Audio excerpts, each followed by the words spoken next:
Alors, bien entendu, l'étude des textes littéraires, donc on va en dire quelques mots sur le plan pratique. Alors, il ne s'agit pas uniquement, vous l'avez compris, de délimiter les contours de la littérature corse, de dire, parce que c'est vrai que c'est bien de participer à ce débat qui se poursuit aujourd'hui, mais enfin, il va falloir à un moment donné aussi faire de la littérature, travailler dans un autre esprit et dépasser ce débat. Bon, il peut très bien se poursuivre, mais il ne doit pas monopoliser, je dirais, l'essentiel de notre activité.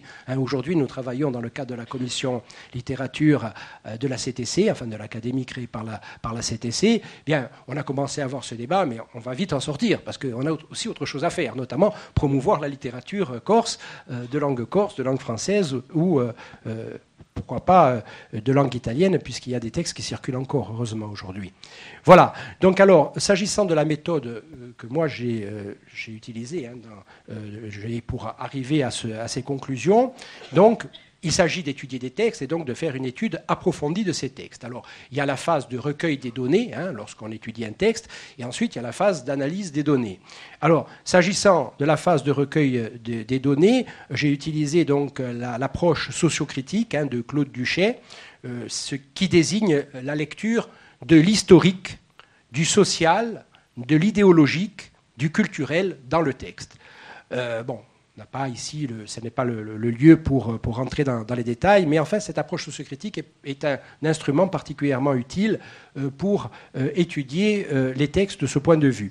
Alors, d'autant que cette sociocritique a une nature hégémonique et qu'elle a vocation à fédérer l'ensemble des outils théoriques.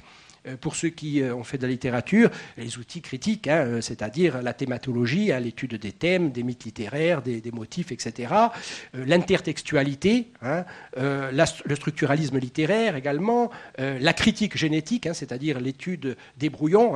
On voit comment un texte évolue à partir des brouillons jusqu'à la version publiée. Et puis parfois ça va plus loin parce qu'il y a des auteurs qui, bien entendu, modifient les versions publiées.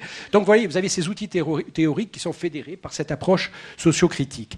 Alors, s'agissant de l'analyse des données, moi je me suis servi de la pensée complexe d'Edgar Morin, qui est l'auteur principal dans ce domaine. Alors, la pensée complexe, évidemment, elle concerne tout, pas seulement la littérature, mais elle peut être appliquée à la littérature, et c'est très intéressant. Qu'est-ce que la pensée complexe ? Je crois peut-être un certain nombre d'entre vous le savent, Edgar Morin la présente en contrepoint à la pensée simplifiante, et la pensée simplifiante, on voit bien ce que c'est, c'est appliquer des grilles de lecture simples sur des réalités complexes, et c'est la réalité simplifiante, elle est toujours catastrophique, elle est très utilisée en politique, mais elle ne donne pas de bons résultats. Donc la pensée simplifiante, elle se sert principalement de deux opérations, la réduction et la disjonction. La disjonction, alors la réduction, vous voyez bien, lorsqu'on réduit un problème complexe à quelque chose de simple, en général, on part un petit peu de travers. Donc, la pensée complexe, à l'inverse, se sert des opérations de distinction, bien sûr, mais ensuite de conjonction et d'implication. Alors ici, on n'a pas le temps d'approfondir cette notion de pensée complexe. Si ça intéresse un certain nombre d'entre vous, on pourra en discuter. Mais si je le résumais en 3 minutes, compte tenu de la complexité du sujet, j'entrerai moi-même dans la pensée simplifiante et je n'ai pas l'intention de le faire. Mais simplement pour dire que lorsqu'on travaille un texte de cette nature et qu'on veut l'interpréter, qu'on veut y trouver un certain nombre de choses, parce que encore une fois, il ne s'agit pas uniquement de délimiter les contours de la littérature corse. Il s'agit aussi d'aller chercher des renseignements dans la littérature. Parce que la littérature, elle nous parle de ce que nous sommes. Alors, la littérature, c'est la vérité de l'âme humaine, je dirais au plan personnel, au plan de l'individu. Mais c'est la vérité aussi d'une collectivité nationale, d'un pays. Si on veut connaître, par exemple, la Russie du 19e, je crois qu'il n'y a pas de meilleur moyen que de lire Dostoïevski. Si on veut connaître la haute bourgeoisie française et l'aristocratie du début du XXe, lisez Proust, ou bien Jane Austen pour la gentry de la fin du XVIIIe. Je veux dire, c'est véritablement un moyen de connaître une société en profondeur. Donc, encore faut-il, bien entendu, l'analyser. Alors, s'agissant de notre démarche, nous avons choisi un corpus, et ce corpus, bien entendu, nous l'avons composé de manière à pouvoir justifier notre choix. Bon, c'était pour avoir un minimum de rigueur scientifique. Bon, qu'est-ce que nous avons ? Nous avons pris des textes que l'on considère comme importants. Alors, nous les avons considérés comme importants et nous disons pourquoi. Parce que soit ils créent un nouveau genre littéraire, ce qui est important, soit ils ont été repris un grand nombre de fois, réédités, voire chantés. Bon, je vous donne quelques exemples de textes que j'ai été amené à étudier. Bon, le premier texte en langue corse, le premier texte politique en langue corse de Santo Casanova, ça s'appelait Ai Corsi in Generale. Hein, donc c'était le premier numéro de Atramuntana en 1896, ou Lamento Dio Castagno, je pense qu'un certain nombre d'entre vous le connaissent, c'est un texte qui a été publié, republié, chanté, et c'est un texte un petit peu mythique. Hein. Bon, Innugurs ou Gulombu, il a été chanté jusque dans les années 70, c'est Pedro Roca qui l'a écrit. Bon, ça avait vocation à être un hymne corse, mais ça n'a pas été retenu comme un hymne, mais en tout cas ça a été un chant très important jusqu'il y a quelques dizaines d'années. Ensuite, bon, certains responsables se sont avisés que Pedro Roca, bon, c'était peut-être, ça sentait un peu le soufre. Enfin bon, voilà. Et puis finalement, ça a été abandonné. Mais je me souviens, moi, quand j'avais 14 ou 15 ans, eh bien, c'est au Goulombe, on le chantait à Corté, au Réunion de l'Arc, voilà, hein, ou à la Clé des Champs un peu plus tôt, voilà. Je m'en souviens parfaitement. Bien. Alors le discours de Pedro Roca en 25, lors de l'inauguration de la Croix du Souvenir de Pontenouve. Bon, ça, c'est un texte très important parce que c'est une démarche qui est une démarche littéraire, mais c'est une démarche très politique, hein, puisque vous savez qu'il y a eu un rassemblement immense avec participation de tous les élus de la Corse, avec l'évêque de Corse, et c'était les corsistes qui avaient organisé ça, et donc on a rendu hommage aux morts de Pontenouve, c'était quelque chose de particulièrement important. Le chant des maquisards corses, alors le nom, et curieusement en français, mais c'est un texte en corse, c'est un des deux hymnes de la résistance corse pendant la guerre, et ça a été écrit par Simon Vinciguerra, donc, qui est un résistant important, qui a donné son nom, comme vous le savez, au lycée de Bastia. Maria Gentile, c'est le premier drame en langue corse. Le premier drame, c'est pas tout à fait le premier drame parce qu'il y a eu Avindetta di Lilla du même auteur un an avant. Mais Avindetta di Lilla, c'est un texte qui n'est pas vraiment du même niveau, je dirais. Il n'a pas la même ampleur, il n'a pas la même portée. En tout cas, moi j'ai choisi Maria Gentile parce que peut-être qu'on aura deux minutes pour en parler tout à l'heure. Maria Gentile, c'est un mythe qui concerne la Corse et qui concerne l'extérieur de la Corse parce que Maria Gentile, c'est Antigone. Mais c'est vraiment Antigone. C'est pas Maria Gentile qui est devenue un mythe, c'est simplement Maria Gentile qui s'est coulée dans un mythe existant, sans jamais avoir entendu parler manifestement de l'Antigone de Sophocle. Hein, mais c'est quelque chose d'un peu miraculeux. Voilà, donc il y a donc un certain nombre de textes. Pêche Anguille a bien sûr le premier roman en langue corse. Il fallait bien sûr qu'il fasse partie, il me semble, de ces études. Après, il y a un certain nombre de textes français qui ont été également...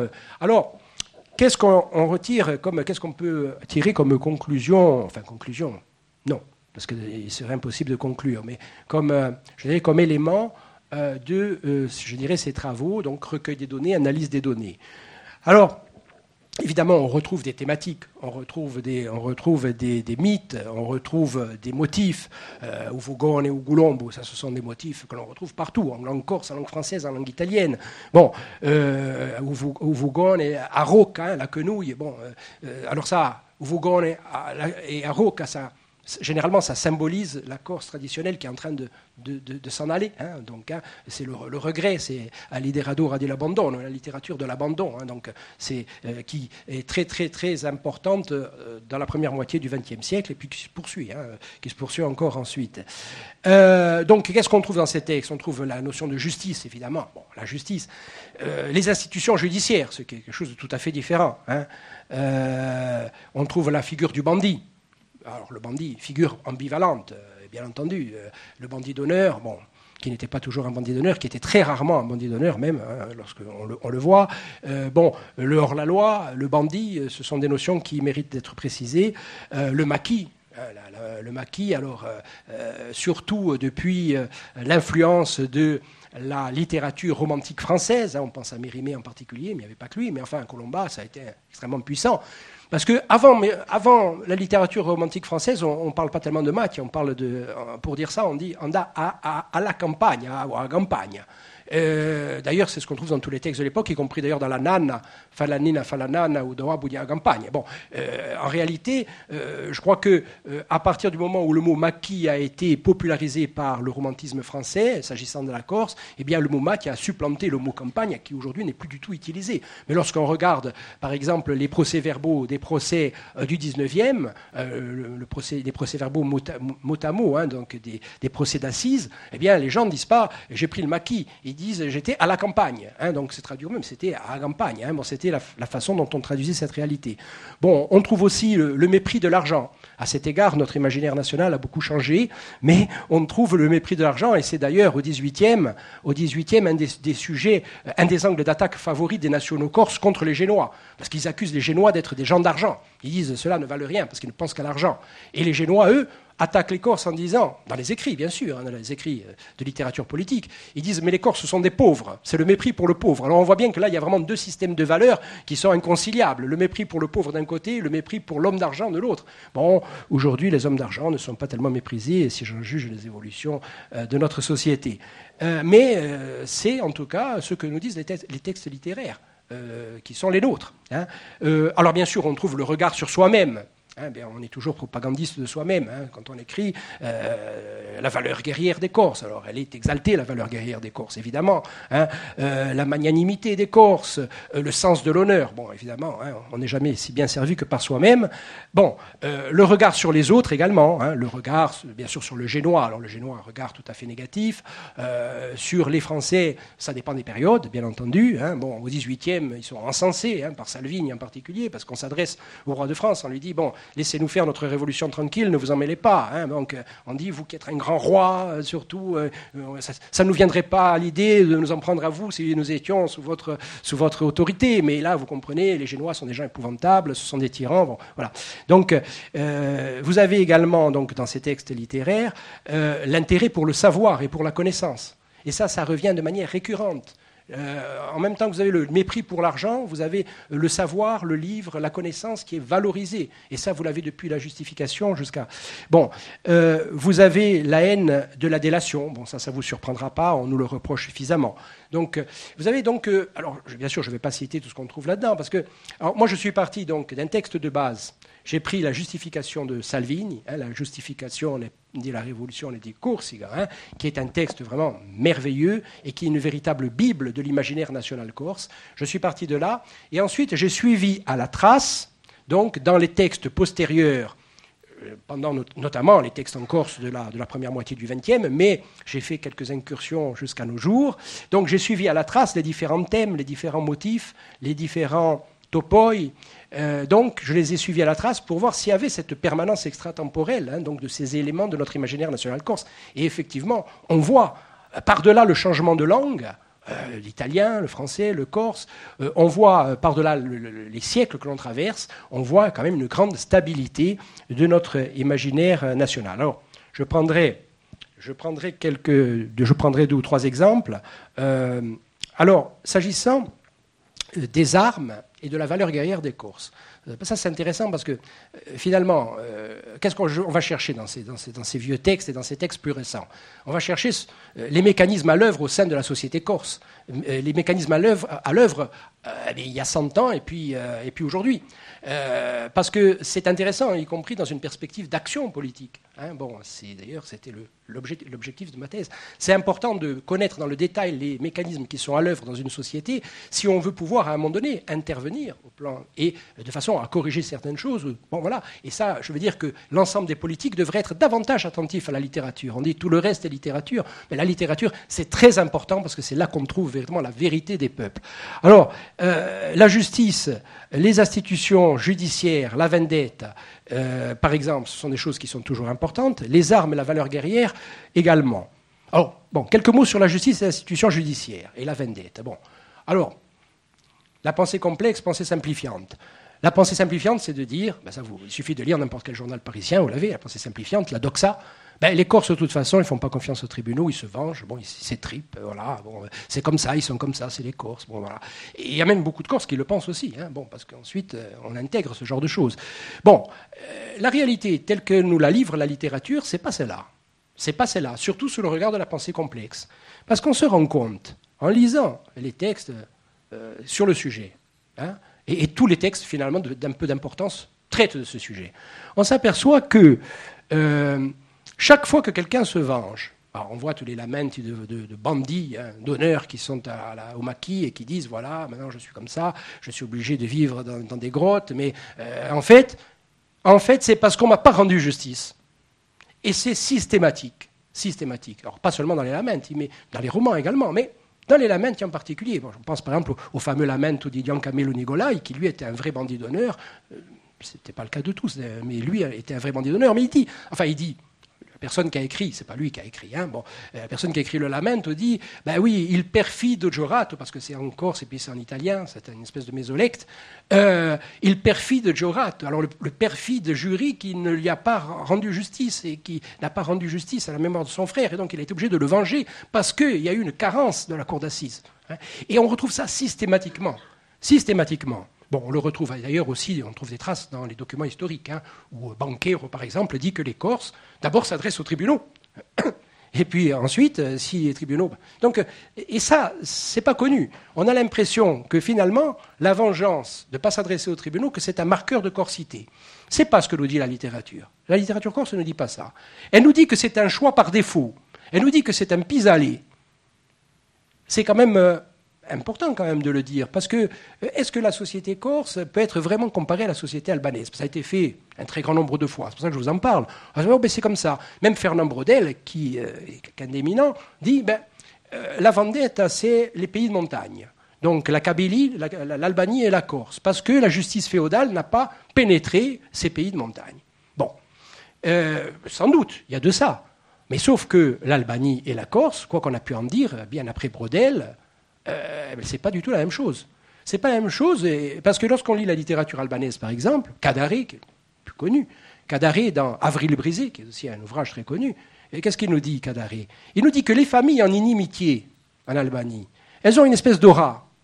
On dit que ces familles, elles sont regardées avec admiration par les autres. Elle nous dit que les enfants de la famille paraissent plus beaux, que les garçons ont la faveur des filles, parce qu'ils sont en inimitié, parce qu'ils sont en guerre. Vous n'avez rien de tel dans la littérature corse. Rien. Le vengeur est glorifié en Albanie. C'est la fleur du clan, hein, nous dit Kadare. Mais en Corse, le vengeur n'est jamais glorifié. On dit il est tombé dans la disgrazia, dans le malheur. Di un disgraziato. Il vit mal. On le décrit dans le maquis, en proie à des difficultés. Dalcet, dans ses romans en français, nous dit que le bandit, il est sale, parce qu'il ne peut pas, évidemment pas donc, se laver régulièrement. Donc il n'y a pas une glorification. On ne place pas le bandit sur un piédestal. On dit, quand on veut le défendre, parce qu'il y a aussi ceux qui les attaquent, mais quand on veut le défendre, on dit « disgraziado, stado obbligato ». Et donc, c'est véritablement pas le même état d'esprit. Alors, évidemment, cela s'explique sans doute par des raisons historiques. Bon, par exemple, en Albanie, il faut savoir que quand même le canon, le code coutumier, a été, en fait, est passé de la coutume à l'écrit dès le Moyen-Âge. C'est-à-dire qu'à un moment donné, ce sont les pouvoirs publics qui ont mis en vigueur donc, ce code coutumier, c'est-à-dire la vengeance. Ça a été défendu par les pouvoirs publics. En Corse, il n'y a jamais eu aucun gouvernement, qu'il s'agisse du gouvernement génois, qu'il s'agisse du gouvernement français et qu'il s'agisse des gouvernements nationaux corses, ils ont tous dit qu'il fallait combattre la vendetta. Ils l'ont fait avec plus ou moins de force. Bon, ceux qui l'ont fait d'ailleurs avec le plus d'efficacité, ça semble être les gouvernements nationaux. Hein. Bon, encore que ce ne soit pas toujours le cas, mais enfin, en tout cas, ça a été fait, notamment par Paolien, de manière extrêmement énergique. Bon, mais il n'y a aucun gouvernement qui ait eu la Corse en charge, qui ait dit à un moment donné, il faut que les gens se vengent. Alors qu'en Albanie, au Monténégro par exemple, au Monténégro, il y a un code du prince Daniel au milieu du 19e, c'est-à-dire hier, au milieu du 19e, qui dit, bon, attention, il ne faut pas avoir recours à la vendetta transversale.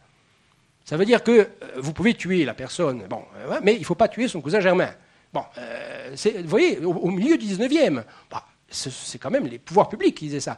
Donc ça veut dire quoi? Ça veut dire que sans doute, je ne suis pas un spécialiste de l'Albanie, mais je me suis penché sur cette question, et avec des textes, bien sûr, fiables, donc émanant d'Albanais. Les Albanais, bon, ils ont pu véritablement intégrer cette norme comme la norme des pouvoirs publics corses, comme ce qu'il faut faire et que personne ne conteste. alors qu'en Corse, il y avait effectivement ce code, c'était un code, c'était codifié. Busquet l'a montré notamment dans un livre qui a maintenant plus de 100 ans. Mais en même temps, c'était un code coutumier et qui avait une application par défaut. Donc vous voyez que lorsqu'on se penche sur les textes littéraires et qu'on les rapproche aussi des données historiques, eh bien, on peut sortir de la doxa, on peut sortir de la pensée simplifiante, on peut sortir de l'ethnotype. Hein, le Corse, il est comme ça. Sur les armes, alors les armes, c'est un sujet aussi d'actualité. Alors les armes, un autre exemple très intéressant. Alors c'est vrai que les armes sont glorifiées, oui, elles sont glorifiées, mais elles sont toujours glorifiées lorsqu'elles ont un usage public, toujours.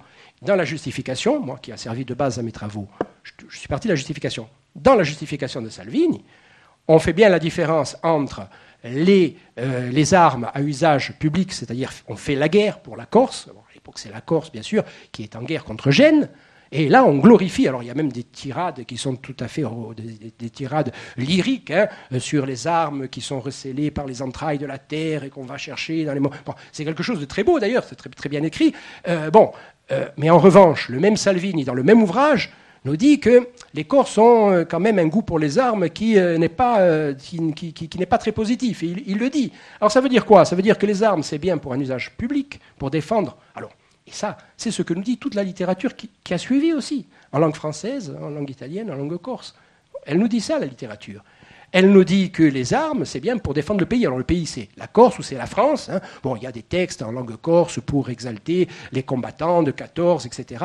Bon, évidemment, bon, il y a les textes de la résistance, hein, donc, notamment les deux hymnes hein, donc, de Simon Vinciguer et de Jean Nigaud, puisqu'ils en ont fait un chacun, bon, qui montrent évidemment, bon, bien sûr, les armes, le recours aux armes sous un jour extrêmement glorieux, mais parce que c'est la guerre contre l'occupant. Mais il n'y a aucun texte qui justifie ou qui glorifie le vengeur, c'est-à-dire l'usage des armes. Oui, un poème d'Antoine Bonifacio, qui est un poète important de cette période donc, de l'entre-deux-guerres. Antoine Bonifacio, lui, il distingue dans le même poème les deux choses. Et là, c'est dit de manière explicite. Souvent, c'est dit de manière un peu plus fine, mais là, lui, il le dit. Alors, il s'adresse à un Corse qui... Alors, il pointe à un moment donné le type qui cultive l'ethnotype. C'est-à-dire, moi je suis corse, attention, je suis corse. Bon. Alors il commence par le faire parler. So gugursu, et ti bruju le gerbelle. Bon, c'est un poème. Bon, et lui il répond, le poète il répond. Tu si corsu, chi biastemma, tu si corsu perché tombi. Donc, je traduis donc pour ça. Donc, toi, tu es corse, mais quelle hérésie, quel blasphème. Tu es corse parce que tu tues. Alors, il conteste l'alibi culturel et il dit, et là il dit de manière claire, anca Francia ai suoi anditi, in demacie e legità, più cattivi, assai più arditi, ma un'edira vanità e un francese quando ammazza un ti parla da sorazza. Donc la France aussi a ses bandits dans les maquis et dans les villes, plus méchants, beaucoup plus hardis, mais elle n'en fait pas un motif de fierté, et quand c'est un Français qui tue, il n'invoque pas sa race. Donc ça, c'est quand même intéressant, parce que là on voit vraiment la façon de contester, je dirais, le caractère identitaire donc, de cette violence. Donc, en fait, mais il se conforme un petit peu, la personne qu'il pointe comme ça, il se conforme un petit peu à la littérature romantique française. Ben, le Corse, il est violent, il est comme ça, bon, il ne s'adresse pas aux tribunaux, il tue, attention, les secours, sous tombe, voilà. Mais c'est exactement ce que pointe Bonifacio, donc, dans l'entre-deux-guerres. Et il est encore plus explicite s'agissant de la différence entre armes privées et armes publiques, puisqu'il dit un peu plus loin dans le même poème, «Lascia ustiopu a caserna, che tu l'usai manidia, ou bruciano ormai l'usa». Ça veut dire quoi? Ça veut dire, donc, laisse le fusil à la caserne, le Prussien sait désormais que tu es apte à le manier. Ça veut dire, laisse le fusil à la caserne pour la guerre, effectivement, qu'il faut faire, tu es apte à le manier, donc glorification de la valeur guerrière des Corses, toujours, mais bien entendu dans le cadre de la guerre, c'est-à-dire d'un usage public des armes. Et ce que nous dit la littérature corse, c'est ça. Elle nous dit ça en prose, elle nous dit ça en vers, elle nous dit ça dans des genres littéraires qui sont très différents, mais elle nous dit ça. Elle fait la différence entre les armes à un usage public et les armes utilisées donc pour des guerres privées.